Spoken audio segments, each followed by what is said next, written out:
नमस्कार, city post में आपका स्वागत है। मैं हूं श्रीकांत प्रत्युष। आपको पता है कि पटना सिटी के गायघाट रिमांड होम को लेकर काफ़ी राजनीति गरमाई हुई है बिहार में, क्योंकि इस महिला रिमांड होम से भागी हुई एक महिला ने बहुत बड़ा आरोप लगा दिया था। उसका कहना है कि वो शादीशुदा है और रिमांड होम में जब आई तो उसके साथ अनैतिक कार्य करवाया गया। उसका कहना है कि यहाँ जो लड़कियाँ रहती हैं, खूबसूरत लड़कियाँ, वो अधीक्षिका की नज़र उन पर रहती है और उनसे वो गलत काम करवाती हैं।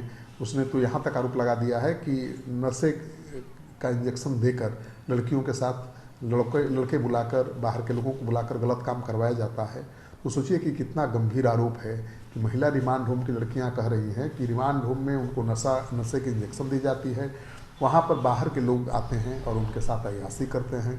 तो आरोप तो बहुत बड़ा है और कोई भी लड़की अपने साथ इस तरह का कांड होने का गलत आरोप लगाएगी, ये सहसा विश्वास भी नहीं होता है। तो जांच की गुंजाइश भी जरूरी है। लेकिन जब ये मामला सामने आया तो समाज कल्याण विभाग ने आनन फानन में जांच बिठाया और तुरंत रिपोर्ट भी दे दिया, क्लीन चिट। जो महिला अधीक्षक हैं उनको क्लीन चिट दे दिया और कहा कि ऐसी कोई बात ही नहीं है, लड़की उदंड है, पागल है और लड़ाकू है और इसी तरह का आरोप लगाती रहती है। लेकिन सवाल ये उठता है कि रिमांड होम की लड़की अगर इस तरह का आरोप लगा रही है तो उसको इतने हल्के से कैसे लिया जा सकता है और इतनी जल्दी समाज कल्याण विभाग इस नतीजे पर कैसे पहुंच गया कि उसका आरोप बिल्कुल गलत है। तो पटना हाईकोर्ट ने भी संज्ञान लिया और उसने समाज कल्याण विभाग को खूब जमकर फटकार लगाई, पुलिस को भी फटकार लगाई और कहा कि अगर लड़की ने इस तरह का आरोप लगाया है तो FIR दर्ज क्यों नहीं हुआ, समाज कल्याण विभाग ने जाँच कमेटी क्यों नहीं बनाई। तो अब समाज कल्याण विभाग थोड़ा दिख रहा है एक्शन में। हालांकि ये एक्शन कितना ईमानदारी से फलीभूत होगा ये कह पाना बड़ा मुश्किल है।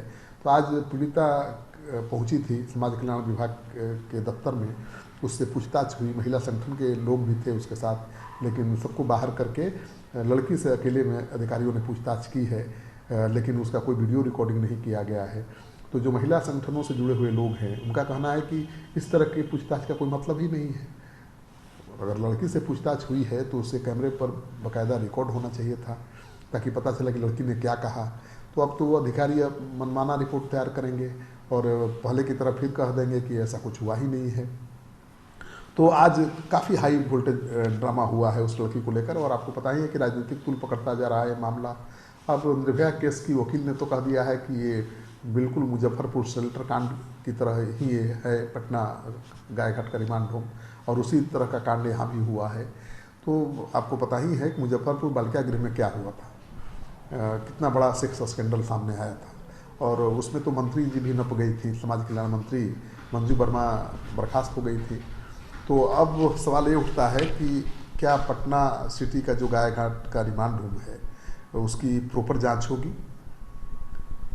सरकार को ये भी डर है कि अगर ज़्यादा मामले को तूल दिया गया तो उसकी फजीहत हो सकती है, क्योंकि मुजफ्फरपुर बालिका कांड को लेकर तो पूरे देश भर में बिहार की बदनामी हुई है, सरकार की भी फजीहत हुई है। तो सरकार उस फजीहत से शायद बचना चाहती है या अधिकारी बचना चाहते हैं और शायद इसीलिए प्रॉपर जांच के ही किए बगैर वो क्लीन चिट दे रहे हैं अधीक्षिका को।